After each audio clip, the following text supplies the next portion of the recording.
ونستغفره ونؤمن به ونتوكل عليه ونعوذ بالله من شرور أنفسنا ومن سيئات أعمالنا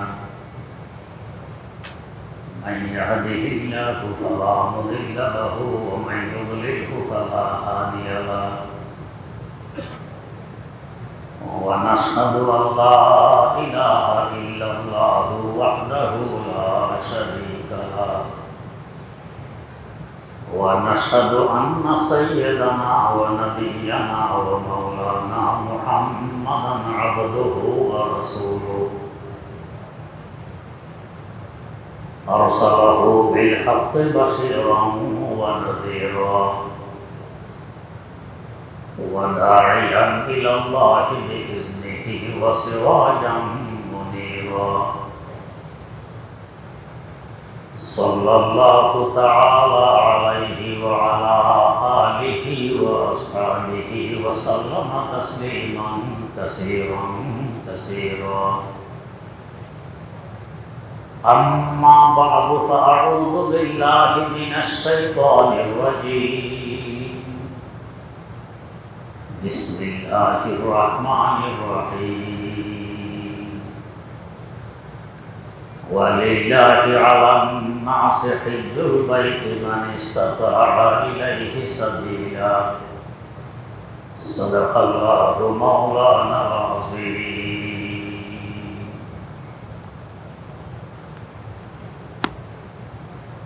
রমজানুল মুবারক বিদায়ের পর শুরু হয় হজের মাস। শাওয়াল, যুলকদ ও যুলহিজ্জা 3 মাস হলো হজের মাস। আল্লাহ রাব্বুল আলামিন প্রথমে দিয়েছেন শবে বরাত, সামনের ইবাদতগুলোর জন্য প্রস্তুতির সুযোগ। তওবা ইস্তেগফারের মাধ্যমে আগের গুনাহ খাতা ক্ষমা, সামনে ইবাদতের শক্তি। শবে বরাত এগুলো অর্জনের পর দিলেন ইবাদতের মাস রমজানুল মুবারক। বাচ্চা কাচ্চা কোনো গুনাহ থেকে গেলে, কোনো ঘাটতি আর কমতি থেকে গেলে পূরণের জন্য দিলেন শবে কদর। এখান থেকেও যদি কেউ বাদ পড়ে যায় দিলেন ঈদের রাত। ঈদের রাত যদি কেউ তওবা ইস্তেগফার ইবাদতের মাধ্যমে নিজে প্রস্তুত করতে পারে তো দিলেন ঈদের দিন। আল্লাহর বান্দা নিষ্পাপ পরিষ্কার পরিচ্ছন্ন হয়ে ঈদের মাঠে যায়, ঈদের মাঠ থেকে আসে। এই শুকরানা নামাজ, কৃতজ্ঞতার প্রকাশের নামাজ 2 রাকাত ঈদের নামাজ পড়ে আসে।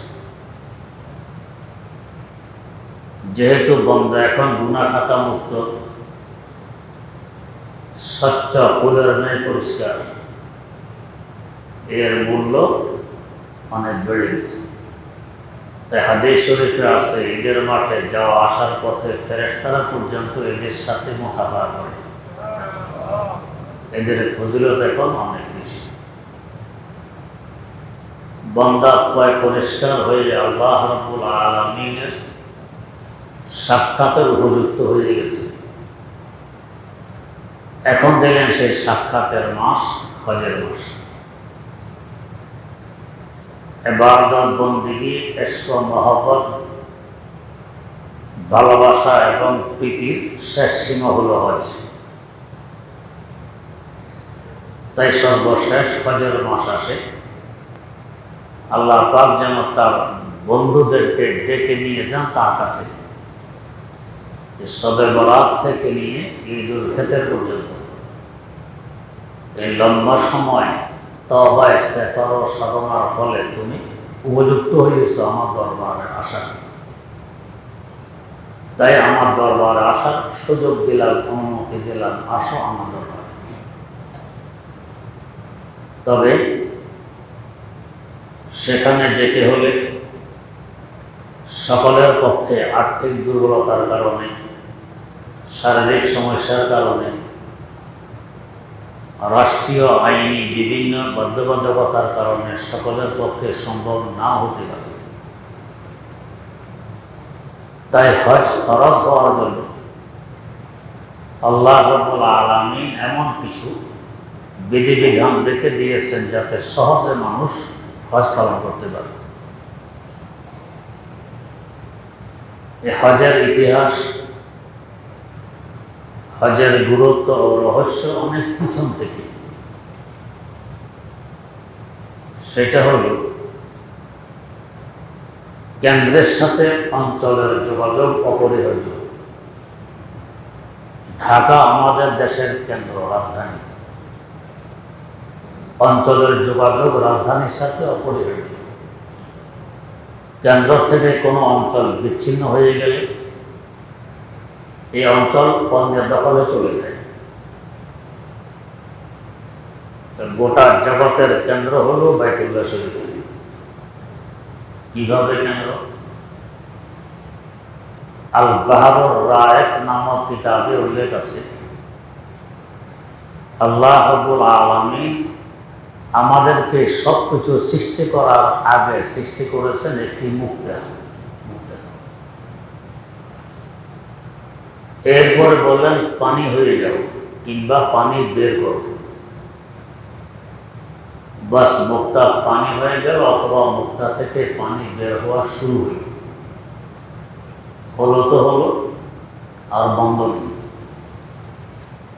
হতে হতে হতে হতে প্রায় 20 কোটি বর্গ মাইল আয়তনের একটি পানির চাকা সৃষ্টি হয়। এখান থেকে শুরু হয়েছে সামনে যা কিছু ঘটবে সব কিছু হবে অলৌকিক। আমাদের যুক্তিতে সব কিছু ধরা আবশ্যক নয়, অনেক কিছু হবে যুক্তির মধ্যে। যেমন এই যে মুক্তা ছোট্ট হয়, এই ছোট্ট মুক্তা থেকে পানি বের হলে কিংবা মুক্তা পানি হলে মুক্তার পরিধি এতটুকুতে পানি হওয়ার কথা 20 কোটি বর্গ মাইল আয়তনের পানির চাকা হয়ে যাবে, এটা তো যুক্তিতে ধরে না। অনেক কিছু আছে আমাদের যুক্তিতে না ধরা, কিছু আছে আমার যুক্তিতে ধরবে না আপনার ধরবে, কিছু আছে আপনার ধরবে না তো আমার ধরবে। যেমন একবার এক মঞ্চে এসে নাস্তিক দাবি করলো আল্লাহ খোদা বলতে কিছু নেই। একজন মুসলমান আলেম দাঁড়িয়ে তার চ্যালেঞ্জ গ্রহণ করলেন, আল্লাহ একজন আছেন, আমি প্রমাণ করব। নাস্তিক বলছে এর আগে আমি আপনাকে 3টি প্রশ্ন করছি, এই 3টি প্রশ্নের যুক্তিসঙ্গত উত্তর দিতে পারলে বুঝবো আপনাদের আল্লাহ খোদা বলতে কিছু আছে। আর যদি আমার এই 3টি প্রশ্নের যুক্তিসঙ্গত কোনো উত্তর দিতে না পারেন, আমার দাবিতে আমি 100% সঠিক, আল্লাহ খোদা বলতে কিছু নেই। কি প্রশ্ন? 1 নম্বর প্রশ্ন হলো, এই মুহূর্তে আপনাদের আল্লাহ কি করেন আমাকে দেখাই দিতে হবে, না হলে আমি আল্লাহ না করব। 2 নম্বর প্রশ্ন, আল্লাহ অনদেখা, দেখা যায় না, আমি অনদেখা কিছু বিশ্বাস করি না। বিশ্বাস করাইতে হলে দেখাই দিতে হবে এটা তোমাদের আল্লাহ, এর আগে বিশ্বাস করব না। 3 নম্বর প্রশ্ন, তোমাদের আল্লাহ অপরাধীদেরকে শাস্তি দিবেন জাহান্নামের আগুনে যাবে। জিন জাতি আগুনের সৃষ্টি, আগুনের সৃষ্টি, জিন আগুনে গেলে আগুনের সাথে আগুন মিশবে, শাস্তি হবে কেন? পানির সাথে পানি মিশলে তো শাস্তি হয় না, বাতাসের সাথে বাতাস মিশলে তো শাস্তি হয় না, তা আগুনের সাথে আগুন মিশলে শাস্তি কেন হবে? এই 3টি প্রশ্নের যুক্তিসঙ্গত উত্তর চেয়েছেন নাস্তিক। মুসলমান মৌলভী সাহেব প্রশ্নগুলো শোনার পর একখানা ইট এনে নাস্তিকের মাথায় মারলেন, আর কোনো উত্তর দিলেন না। নাস্তিক বেচারা হাকিমের কাছে গিয়ে বিচার প্রার্থী হয় যে অমক মুসলমান মৌলবীর সাথে আমার অঙ্গীকার ছিল, আমি তাকে 3টি প্রশ্ন করব। তার আমার সাথে অঙ্গীকার ছিল তিনি আমার প্রশ্নগুলোর যুক্তিসঙ্গত উত্তর দিবেন। আমি প্রশ্নগুলো উত্থাপন করে অঙ্গীকার পূরণ করেছি, তিনি উত্তর না দিয়ে অঙ্গীকার ভঙ্গ করেছেন। এর পাশাপাশি আমার মাথায় ইট মেরেছেন, আমি এখন ব্যথায় মারা যাচ্ছি, বিচার চাই। কোর্ট থেকে সমন জারি হলো মৌলভী সাহেবকে হাজিরি দেওয়ার। মৌলভী সাহেব যাওয়ার পথে ওই ইটখানা হাতে করে নিয়ে কোর্ট উপস্থিত হলেন যে ইটখানা নাস্তিকের মাথায় মেরেছিলেন।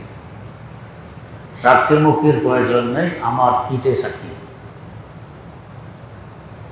কেমন বেবা, হাতের উপর কেমন অটন। আমাদের কাছের এলাকার রেল লাইনের স্লিপার পরিবর্তন করেছে লোহার শিট, তো পুরানাগুলো রেল লাইনের পাশেই পড়ে আছে। এর পাশে খাল, খালের পরে এক ব্যক্তির বাড়ি। ব্যক্তি খুব শক্তিশালী।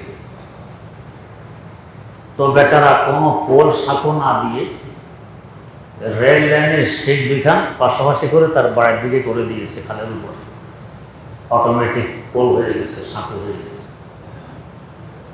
তার বিরুদ্ধে মামলা, সরকারি মাল চুরির মামলা।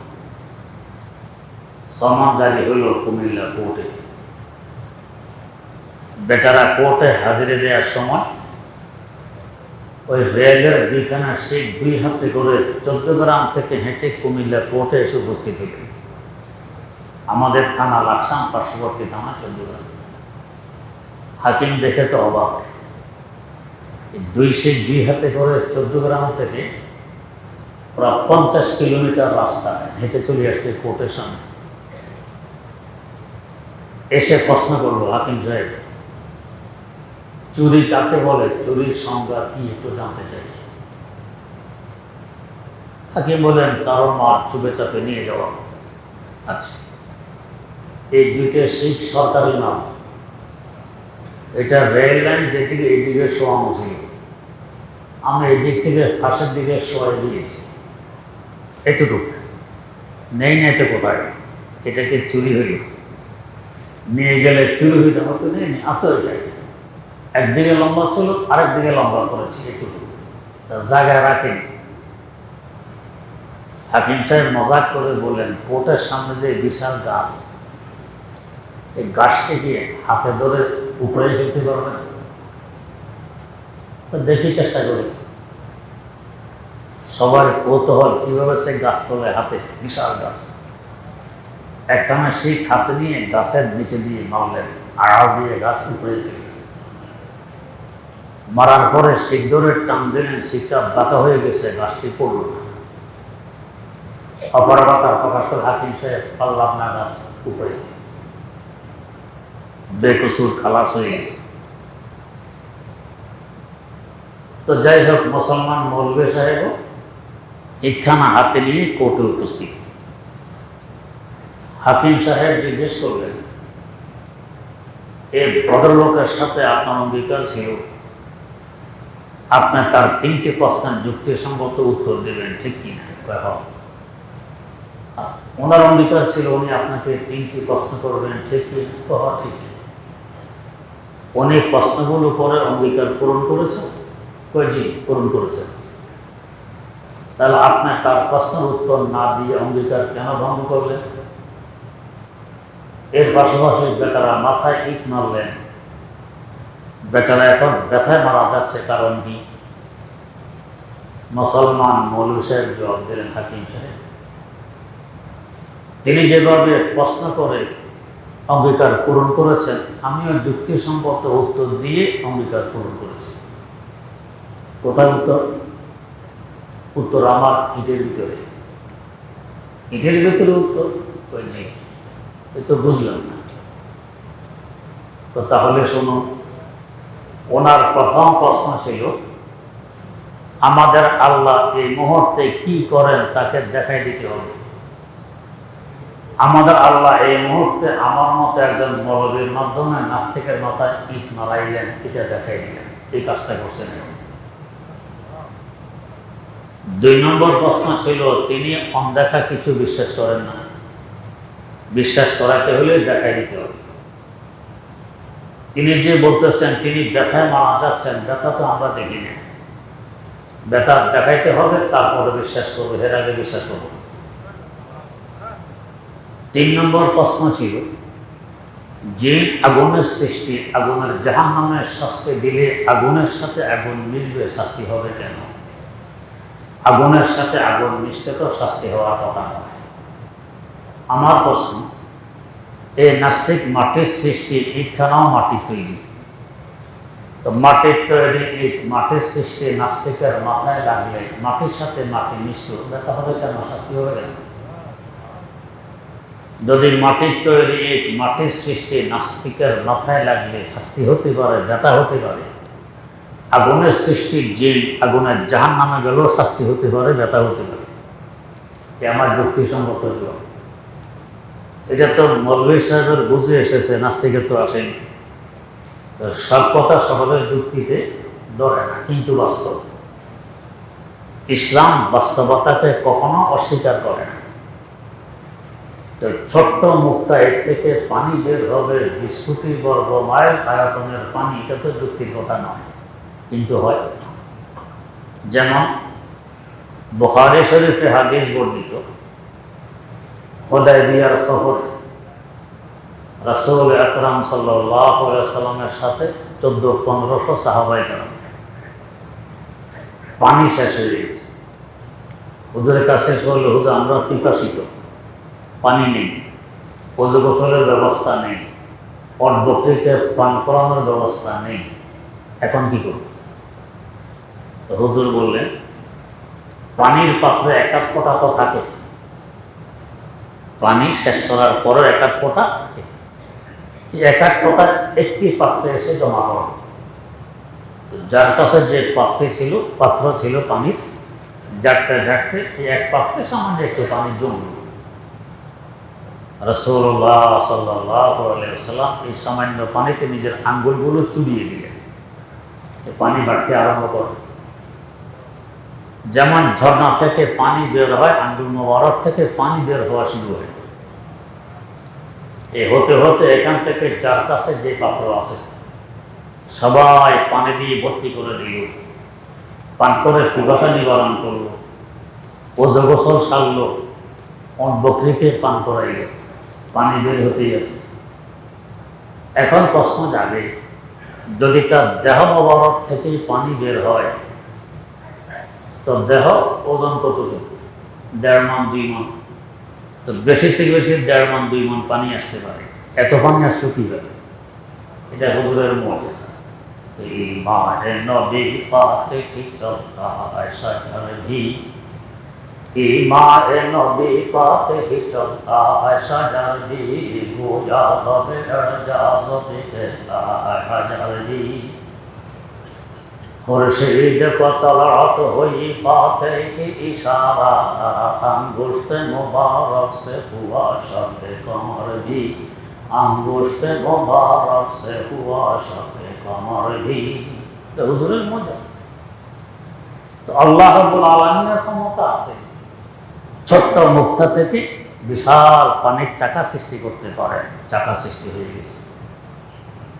পানির ধর্ম কি? যেখানে পানি সেখানে তরঙ্গ। সাগরের পাড়ে গেলে দেখবেন মনে হয় বাতাস বুতাস কিছু নেই, কিন্তু পানির ঢেউ ঠিকই আছে, তরঙ্গ। যত বড় এলাকা নিয়ে পানি থাকে তরঙ্গ তত বড় হয়। ছোট্ট কূপের মধ্যে তরঙ্গ দেখাই যায় না, পুকুর হইলে একটু, আরো বড় জলাশয় হলে আরেকটু, সাগর গেলে আরো বড় তরঙ্গ। যত বিস্তৃত এলাকা নিয়ে পানি থাকবে তরঙ্গ তত বড় হবে। তো 20 কোটি বর্গ মাইল আয়তনের এলাকা নিয়ে পানি আর পানি, তরঙ্গ কত বড় হবে? তরঙ্গ বয়ে চলছে তো চলছে।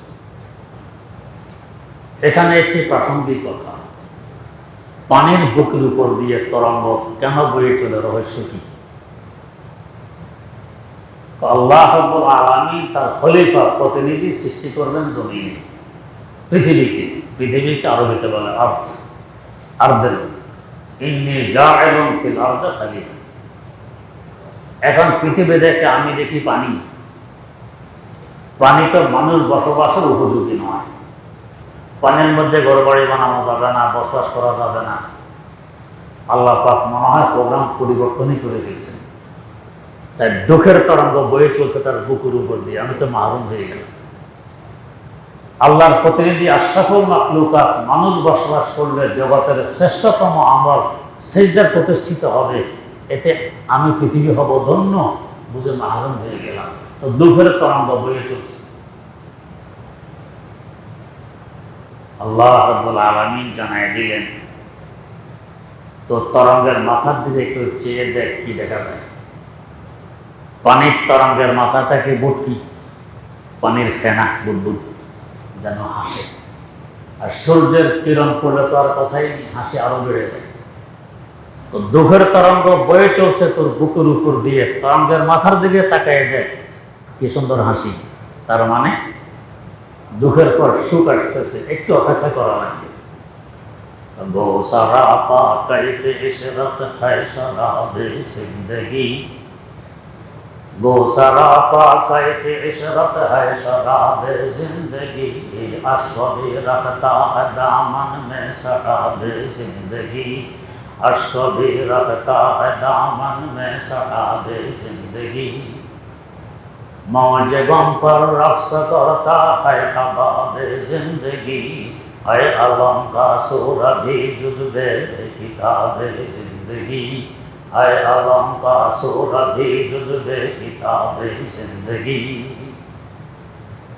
একটু অপেক্ষা কর, দেখবি কিভাবে আশরাফুল মাখলুকাত তোর মধ্যে বসবাস করে, শ্রেষ্ঠতম কাজ সিজদা কিভাবে সংগঠিত হয়।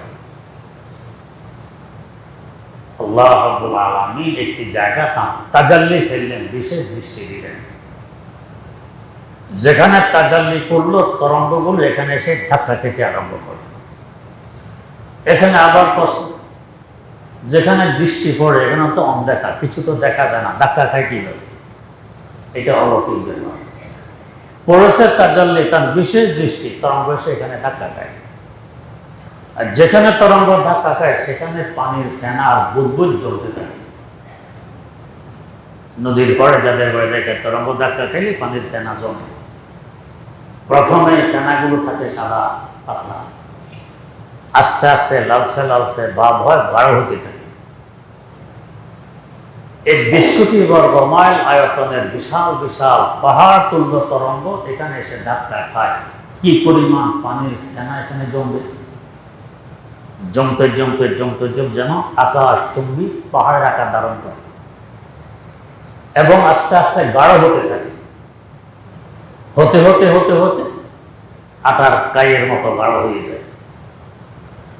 আল্লাহ রাব্বুল আলামিন এগুলোকে পিঠার ন্যায় বেলে পানির উপরে বিছাই দিলেন।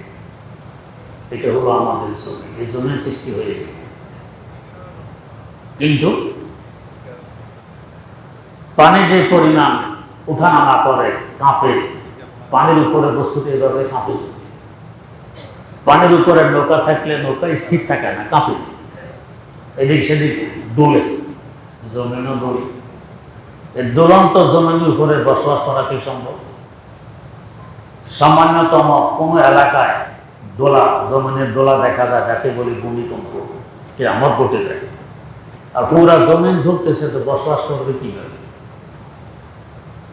আল্লাহ রাব্বুল আলামিন পাহাড় সৃষ্টি করে জমিনকে স্থির করে দিলেন। পাহাড় হলো জমিনের ফেনা। তাই দেখা যায় যে পাহাড় জমিনের উপরে যে পরিমাণ, জমিনের নিচেও এই পরিমাণ তারা বেড়ে দিলেন। ভরাট নৌকা এত দোলে না, খালি নৌকা যেরকম দোলে, ওজন আসলে দোলা কমে যায়। জমি আস্তাপে লারসা আমসুতু, জমি আস্তাপে লারসা আমসুতু, ফেরো গুফতে বরদাম মানাসনে দেখো, फिर गुफ्तेदा मानस में को পাহাড় তারা ছুটে দিলেন, জমিন স্থির হয়ে গেল। তো কি বোঝা গেল? জমিনের সৃষ্টির মূল উৎস কোথায়? আল্লাহ রাব্বুল আলামিনের তাজাল্লি যেখানে পড়েছে সেখানে জমিন সৃষ্টি হয়ে গেল। উদ্দেশ্য তো আল্লাহ পাকের প্রতিনিধি পাঠাবেন এই জমিন, আশরাফুল মাখলুকাত এখানে বসবাস করবে। আচ্ছা, আল্লাহ পাক প্রধান 4 ফেরেশতার একজনকে পাঠাইলেন জমিনের চামড়া নিয়ে যাওয়ার জন্য। ফেরেশতা আসতেন, বললেন জমিন চামড়া নিতে এসে তোর চামড়াগুলো তুলে নিয়ে যাই। আরে বাবা, দেব না, অসম্ভব। কেউ যদি আসে আমাদের দেহের চামড়া তুলে নিয়ে যেত, আমরা কি দিব? দিব না। হ্যাঁ, যদি আল্লাহ পাকের হুকুম নিয়ে কেউ আসে যে আল্লাহ বলেছেন তোমার চামড়াগুলো দিয়ে দিতে, তাহলে কি বলবো? চামড়াটা না ঘোরা দেওয়া নিয়ে যান, এতে তো আমি ধন্য, আমার আল্লাহ চেয়েছেন। জমিনের কি আর ওই বুঝ আছে? অস্বীকার করলো, চামড়া দিল। ফিরে গেলে আল্লাহ জমিন তো চামড়া দিতে রাজি নেই, আরেকজন পাঠাই। একই অবস্থা, কথাবার্তা বললেন, জমিন রাজি নেই। ফেরাত দিয়ে আল্লাহ এই জমিন তো চামড়া দিতেছে না, আরেকজন পাঠাই। উনি এসে কথাবার্তা, জমিন দিল না। এবারে ফেরান আসল বেটা হযরত ইসরাঈল আলাইহিস সালাম।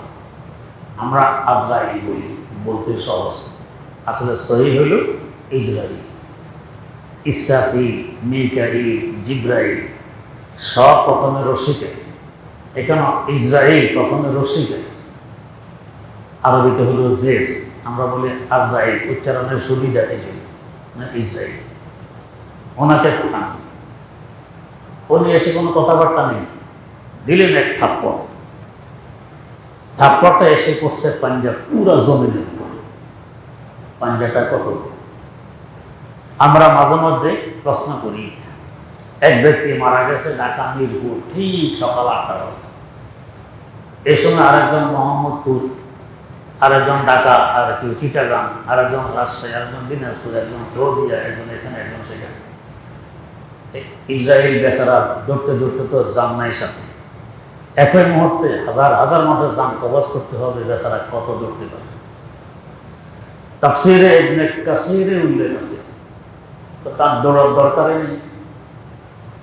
তো পুরা পৃথিবীটা তার সামনে একটি ভাতের প্লেটের নেয়। দুলা বিয়ে করতে গেলে একটি স্পেশাল বর্তন তার সামনে দেয়া হয়, বড় পাত, আস্ত ভাজি মুরগি, কয়েকটি ডিম, মাছ, গোশত সাজাই তার সামনে দেয়। তো দুলা যদি চায় আমি একটি ডিম খাবো, তো 1 কিলোমিটার হাঁটার পরে ডিমে লাগাবে, হাত নাড়লে যথেষ্ট। যদি চায় একটি মুরগির রান খাবো, আধা কিলো হাঁটা লাগবে না, প্লেট তার হাতের নাগালের ভিতরে, হাত আরো দূরে যায়। আমাদের এই দুনিয়া ইসরাঈল আলাইহিস সালামের হাতের নাগালের ভিতরে, হাত আরো দূরে যায়, এত লম্বা হাত। তো হাত নাড়লে রোগ বন্ধ করার জন্য যথেষ্ট, দৌড়াদৌড়ির দরকার হয় না। তো এত লম্বা হাত যার, তার দেহটি কত বড় হবে, পাঞ্জাটি কত বড় হবে, হাতের তালু কত বড় হবে। থাবা মারলেন পুরা জমি তার হাতের পাঞ্জার নিচে, চাপ দিয়ে মুঠ করলেন, চামড়া সব চলে গেছে তার মুঠের ভিতরে।